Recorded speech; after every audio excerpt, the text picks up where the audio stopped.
lot of times if you put some certain things that could cause you to go down that rabbit hole and could cause this whole analysis paralysis or feeling of stuck because there's too much to choose from, when you do the same habit or doing the same thing over and over and it becomes something that you do regardless, it doesn't allow you to sway. And so to me, that's very helpful in staying on course to what I'm trying to achieve. Welcome back to solo episode number, I don't even know what number. 11. Thank you, Shawnee. You're welcome. I'm here with my foil, Shawnee, who is a great foil. Thank you. You're welcome. By the way, I'm going to start this podcast differently than I normally do. And I'm going to tell everybody about a mastermind that I'm starting in how long, Shawnee? A couple weeks now.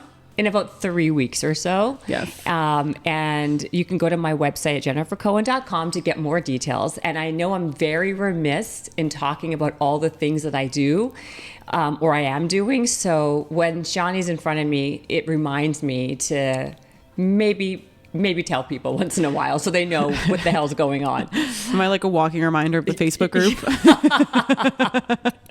Oh, yes. And of course, please don't forget to join the Facebook group. And also, if you haven't subscribed to the podcast, please subscribe on any channel, including YouTube. And comment, please, guys. These reviews and comments are so important for the podcast, for people to know we even exist. So please leave me a comment and a review. And with all that being said, we're going to now jump into the topic at hand. And the topic today that we're going to cover is the paradox of choice, because I think this is very important. And just to kind of tell you what the paradox of choice is, if you're not really familiar, is that too much choice can lead to decision fatigue, analysis paralysis. So the theory, of course, then is that too much choice is pretty much a bad thing. And I'm a big victim of this myself. And I feel like, even when, when you go into a huge grocery store or like a big, a Walmart or whatever it is, and there's so many choices, you get so overwhelmed with what they have available and what they offer that you end up with nothing. Yeah, I was actually thinking about grocery stores as you were talking about this, because I think that's like the genius of Trader Joe's is their limited options. I couldn't agree more. I couldn't agree more. Like, like if you just go to even like a mom and pop grocery store or shop, you have like maybe one or two types of bread, a couple of different types of milk or cheese or whatever. It doesn't overwhelm you with the idea of like, you can literally sit there and stand there for days on days and hours on hours and then always have buyer's remorse. Like that's what happens to me. I'm like, oh, I got this type of cheese, but maybe I should have tried the skim cheese, the Monterey Jack cheese, the Monterey blend with mozzarella, not the one with the Jack and the Havarti. Like literally, like everything now is so hybrid that it really can create such confusion. And that's like a very simple, obviously a very watered down example, but I think this goes with a lot of things in life. And so that's why we're talking about it today. Yeah, absolutely. And so with that being said, I have a few little notes that we've jotted down, right, Shadi? Yeah. About the negative consequences of having too many options, including regret, disappointment, and this is the biggest one, decreased satisfaction with decisions. So the question is, what do we do about it? What do you do about it? Because now everything, there's so much of everything. There's too much of everything. News, options of who to follow. There's so many different opinions. I think what's happening is we are not even thinking for ourselves anymore because we hear so much in the ether of other people's thoughts. Then we start to kind of regurgitate and take those in, memorize those without even knowing it. And that becomes our train of thought. Oh yeah, well that's been happening for like all of centuries. Everybody's influenced by things externally. Like our society influences, like just because I think it's crazy that women should have to shave their armpits but men shouldn't, doesn't mean I didn't get laser hair removal. You know what I mean? Like I still, like I know it's insane. I think it's crazy the double standard that we can't be topless but men can basically everywhere. But I'm not walking around topless like freely. So I think that happens nonstop. Is that the paradox? No, but you're talking about society influencing our decisions and us not thinking anymore. are. So I think we never think. That's true. But that should be another podcast episode. It should You're be. right It should be. about that. That is actually a very true, that's a truism also.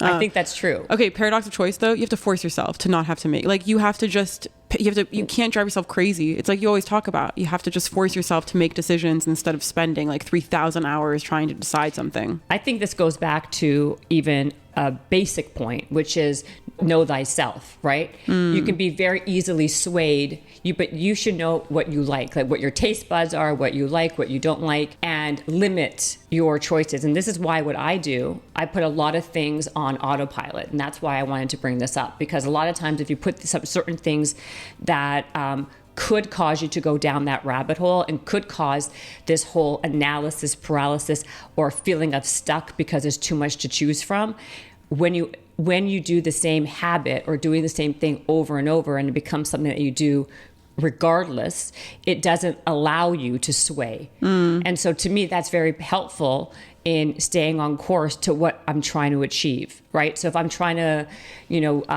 lose weight, I'm just making that up.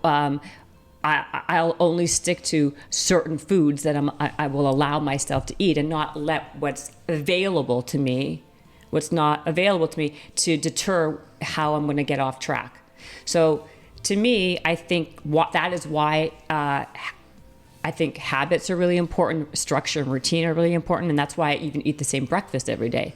Because left to my own devices, knowing that is something that I will actually left to my own devices, because I love food, I wanted to always start my day off on the right foot. So therefore, I'll always eat the same breakfast or the same 2 breakfasts every day.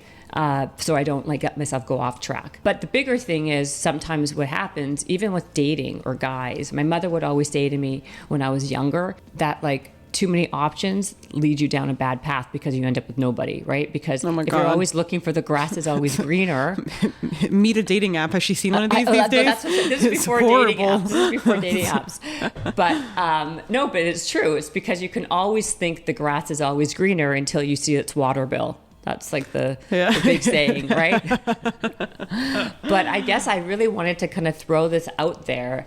If people have ever felt and feel like this is something that happens to them on a regular basis in the world we live in now, there's more choices, there's more options.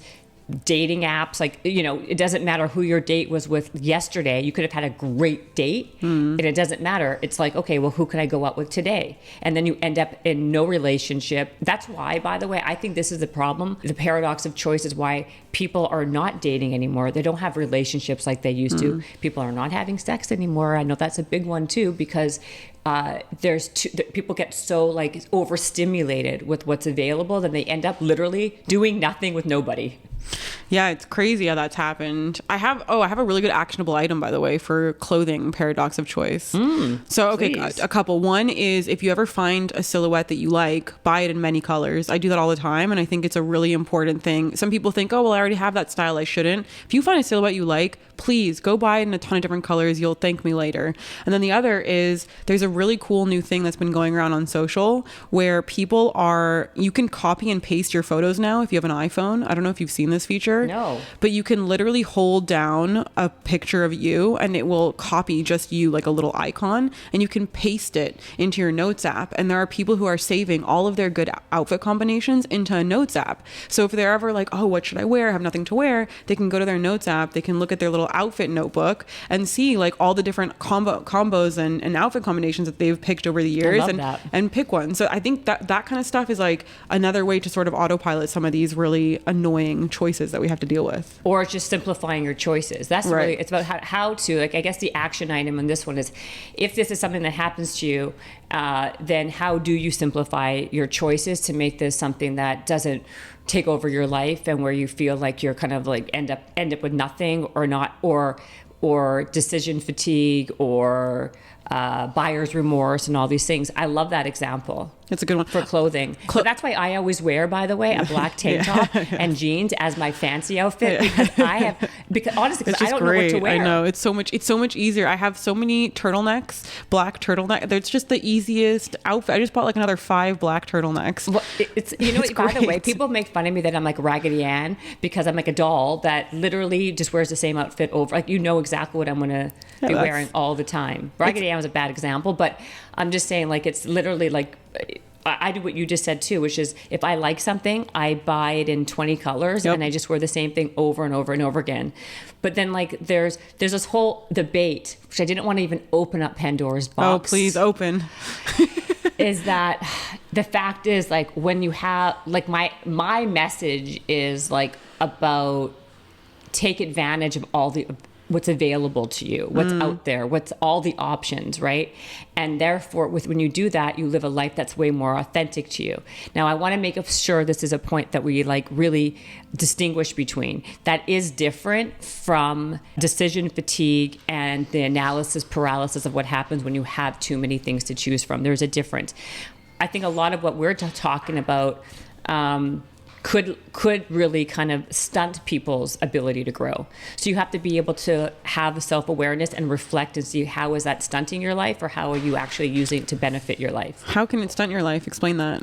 Well, what my point was, one of my philosophy overall is to basically chase the life you want, right? And take whatever, don't just take what's available. Don't just acquiesce to what's in front of you, but go after what all the options are and take action. Oh, that's something I want people not to make. Don't make the two go hand in hand. Is what my point is. I feel like they're slightly not so connected. I mean, I guess maybe there's the paradox of choice when it comes to like life choices like that, but I think these are more like just all consuming, overthinking choices that we're presented with every day because our society is so full of stuff.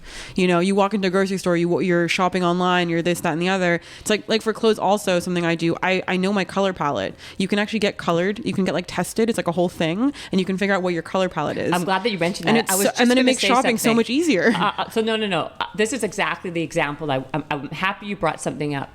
So it's me and this whole beauty regimen makeup situation, okay? Because I am terrible at skincare and beauty. I mean, it is pathetic. I don't know how to wear. It's actually, it's unbelievable. I don't know how to wear foundation. I don't know how to put on eyeshadow. I don't know how to put on blush. When I do, I look like a clown. No, but okay, forget makeup. A lot of people are bad at makeup, but skincare, come on, that's easy. No. What I'm going to say is, let me just take it to the place I want to take it to. I go to Sephora to say, listen, to myself, I'm going to go buy myself the basics to then be able to put on, to put on makeup on my face before I do things like this. And I literally, without a question, every single time I've done that, I've left with nothing. I've left with nothing in my hands because there's too many shades to choose from. There's too many palettes to choose from. And so therefore I literally just leave. Or what used to happen was I'd buy everything and then end up using nothing because I had no idea what to do with it. Versus if they said there's three for light, medium, and dark. Now it's like a million lights, a million mediums, a million this. It gets super confusing. Yeah. Well, I mean, in that case, just hire a makeup artist to tell you exactly what you need to buy, and then buy those things online. And you save yourself so much time. That's. I'm glad that you said that too, because that is a simple action plan. Yep. All these action plans. And that's what I've done.